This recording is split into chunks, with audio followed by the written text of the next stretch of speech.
Sidang perdana perkara dugaan pemerasan dan pengancaman dengan terdakwa BP terhadap pengusaha muda berinisial VLC di Pengadilan Negeri Jakarta Pusat ditunda hingga 10 Agustus 2026 karena menunggu proses pra-peradilan.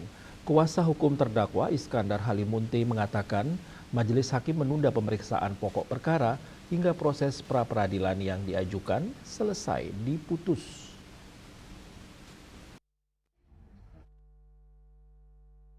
Sidang perdana perkara dugaan pemerasan dan pengancaman dengan terdakwa BP terhadap pengusaha muda berinisial VLC di Pengadilan Negeri Jakarta Pusat ditunda hingga 10 Agustus 2026 karena menunggu proses pra-peradilan. Kuasa hukum terdakwa Iskandar Halimunte mengatakan majelis hakim menunda pemeriksaan pokok perkara hingga proses pra-peradilan yang diajukan selesai diputus. Kuasa hukum korban VLC, Refli Harun mengatakan perkara tersebut bermula dari hubungan pertemanan antara kliennya dengan terdakwa yang merupakan oknum pengacara.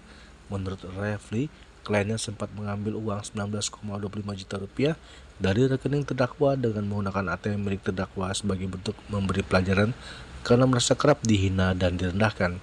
Refli menyebut tindakan itu dilakukan kliennya dengan alasan ingin memberikan pelajaran kepada Bangun. Namun persoalan tersebut kemudian berkembang menjadi dugaan pemerasan dan pengancaman. Dia merasa dihina juga, sering direndahkan dan lain sebagainya. Lalu kemudian suatu hari ATM temannya itu diambil uangnya untuk kasih pelajaran mereka 19 juta rupiah ya. 19,50. Ya, tetapi kemudian yang terjadi adalah ada pemerasan di situ, ada pengancaman di situ. Nah, biar korek ya, saya membacakan kronologisnya ya, karena lawyer nggak boleh salah soalnya. Oke, ini kronologisnya sebagai berikut ya. Bacakan, biar kita sama-sama paham nanti apa Kombes Pol Purnawirawan biasanya bisa menambahkan dan teman-teman lain-lain paham sama ini. Kronologisnya begini, tanggal 17 Februari 2026 jam 05.27 WIB, Vinson Leo Carlius mengambil uang milik Bangun Paulus Tuberita di Sini BM Pacenongan Jakarta Pusat sebesar 19.250.000 rupiah.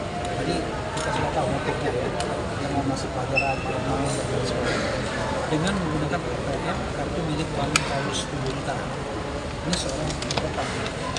Kemudian tanggal 18 Februari 2026 sekitar jam 23.45 WIB, Vinson Leo Carlius sepakat bertemu di Hotel Jakarta dan Spa dengan Bangun Paulus Tuberita yang ditemani oleh 4 orang temannya bernama Alan, Philip, Abdul Jalil dan Ari Malega untuk membahas bahwa Vinson akan.